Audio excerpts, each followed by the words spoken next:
Assalamualaikum warahmatullahi wabarakatuh. Selamat pagi dan salam sejahtera untuk kita semua. Yang terhormat Bapak Dr. Muhammad Saleh SPD MPD dan Bapak Asri Ismail SPD MPD selaku dosen pengampu dan dosen mitra pada mata kuliah Bahasa Indonesia. Pertama-tama izinkan saya memperkenalkan diri terlebih dahulu.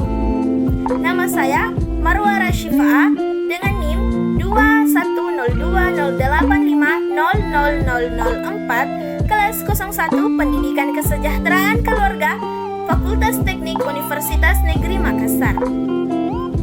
Pada kesempatan kali ini, saya akan memaparkan materi terkait kaidah bahasa Indonesia, khususnya kaidah ejaan dan kaidah morfologi. Untuk mempersingkat waktu, langsung saja kita masuk pada materi pembahasan.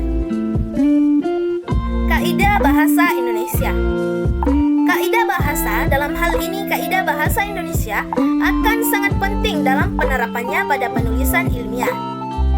Kaidah bahasa harus sesuai dengan Panduan Umum Ejaan Bahasa Indonesia atau disebut sebagai PUBI. Ada 4 kaidah dalam bahasa Indonesia. Yang pertama, kaidah ejaan. Yang kedua, kaidah morfologi. Yang ketiga, kaidah sintaksis. Dan yang keempat, kaidah semantik.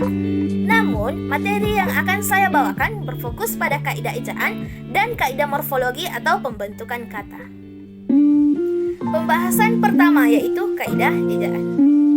Kaidah ejaan adalah keseluruhan peraturan tentang bagaimana menggunakan lambang-lambang bunyi bahasa dan bagaimana hubungan antar lambang-lambang tersebut atau pemisah dan penggabungannya.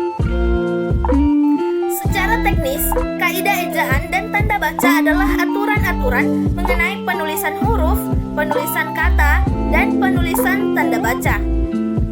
Pembahasan menyeluruh mengenai kaidah ejaan tersebut tidak mungkin dilakukan pada bagian ini. Pembahasan dibatasi pada kaidah-kaidah ejaan yang sangat produktif penggunaannya di dalam masyarakat. Adapun pokok pembahasan kaidah ejaan yaitu penulisan huruf kapital dan penulisan huruf miring. Hal yang perlu diperhatikan dalam kaidah ejaan yaitu yang pertama, penulisan huruf kapital. Istilah huruf kapital sering juga diganti dengan huruf besar. Huruf ini dipakai sebagai huruf pertama pada awalan kalimat, petikan langsung yang utuh, dalam ungkapan yang berhubungan dengan nama Tuhan dan kitab suci, termasuk kata ganti untuk Tuhan, nama gelar kehormatan, keturunan, dan keagamaan yang diikuti nama orang. Contohnya, Mahaputra Yamin, Sultan Hasanuddin, Haji Amir. Berikutnya nama jabatan dan pangkat yang diikuti nama orang. Contohnya, Wakil Presiden Yusuf Kalla, Jenderal Tito Karnavian. Selanjutnya nama bangsa, suku bangsa dan bangsa, nama Tuhan, bulan, hari raya, dan peristiwa sejarah. Nama khas dalam geografi dan masih banyak lagi penerapan huruf kapital dalam bahasa Indonesia. Hal yang perlu diperhatikan dalam kaidah ejaan selanjutnya yaitu penulisan huruf miring. Huruf miring adalah huruf yang posisinya dimiringkan dalam cetakan. Huruf miring dipakai untuk yang pertama menuliskan nama buku, majalah, dan surat kabar yang dikutip dalam karangan.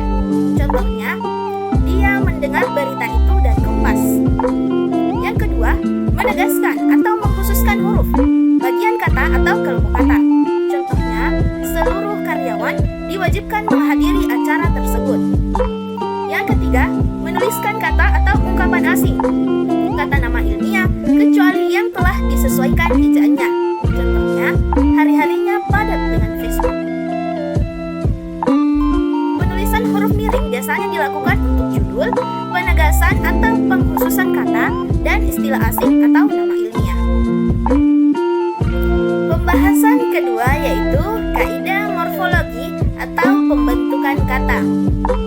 Dalam hal ini, pokok pembahasan yang akan saya paparkan yaitu kaidah kata imbuhan dan kaidah kata ulang. Berikut penjelasannya.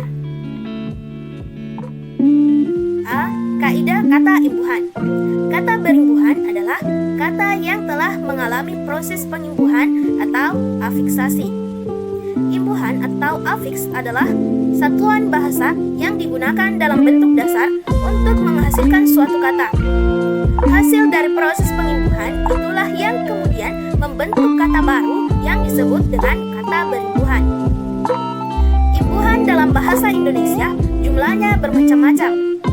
Secara garis besar, imbuhan tersebut dibagi ke 4 jenis, yaitu prefiks, infiks, sufiks, dan konfiks. Jenis imbuhan yang pertama yaitu infiks atau sisipan. Infiks atau sisipan adalah imbuhan yang diikatkan di tengah bentuk dasar. Contohnya yaitu el ditempatkan di tengah katanya, yaitu geletar telunjuk, em gemetar, er gemertak seruling, dan gerigi. Yang kedua, konfiks. Konfiks adalah imbuhan yang diletakkan di depan dan belakang bentuk dasar secara bersamaan. Contohnya pada kata keamanan, kesatuan, dan kebetulan. Pn dan an, penanaman, pemahaman, dan penyesuaian. Per dan an, perusahaan, persawahan, dan pertokoan. Kata ber dan an, berhamburan, bersamaan, dan bersalaman. Se dan nya, selama-lamanya, dan sejauh-jauhnya. Yang ketiga, sufiks. Sufiks atau akhiran adalah imbuhan yang diikatkan di belakang bentuk dasar. Contoh dari kata sufiks yaitu kan. Contohnya tanamkan, bacakan, lembarkan. Kataan, tulisan, bacaan, dan lemparan. Akhiran i yaitu katanya akhiri, jejaki, tulusi. Nya, rupanya. Wan, rupawan, hartawan, dan ilmuwan. Dan yang terakhir, prefiks atau awalan adalah imbuhan yang diikatkan di depan bentuk dasar. Contohnya me dan n. Contoh katanya membaca, menulis, dan menyapa. Berjalan, berbicara, bermalam. Dibaca, ditulis, dan disapa. Sekian jenis imbuhan. Pembahasan yang terakhir dalam kaidah morfologi yaitu kaidah kata ulang. Kata ulang atau reduplikasi adalah kata yang mengalami proses perulangan baik sebagian ataupun seluruhnya dengan disertai perubahan bunyi ataupun tidak. Kata ulang memiliki beberapa makna, di antaranya adalah makna banyak tak tentu, banyak dan bermacam-macam, menyerupai dan bermacam-macam, agak atau melemahkan sesuatu, intensitas kualitatif, intensitas kuantitatif, kolektif, dan saling. Berikut ini contoh beberapa makna kata ulang. Yang pertama, contoh makna banyak tak tentu. Yang pertama, batu-batu negara-negara. Kedua, buku-buku orang-orang. Tiga, kuda-kuda pohon-pohon. Contoh kedua, makna banyak dan bermacam-macam. Satu, bau-baunan dedaunan. Dua, bibit-bibitan lauk pauk. Tiga, buah-buahan pepohonan. Contoh yang ketiga, makna menyerupai dan bermacam-macam. Yang pertama, kuda-kuda mobil-mobilan. Yang kedua, kuda-kudaan orang-orangan.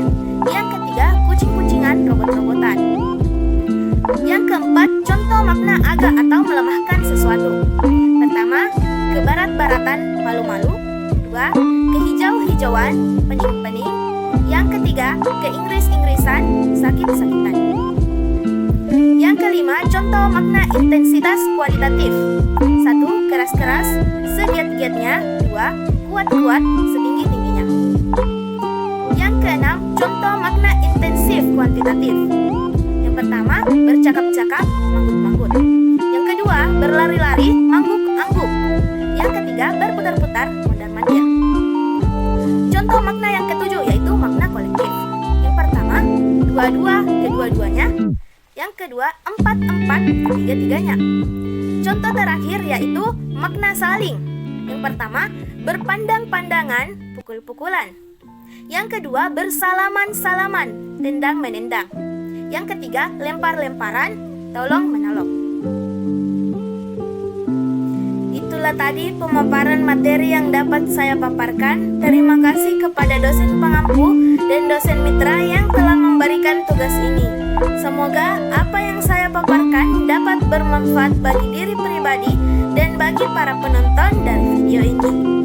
Apabila ada kekurangan dan kesalahan dalam proses pemaparan saya memohon maaf. Wabillahi taufiq wal hidayah. Wassalamualaikum warahmatullahi wabarakatuh.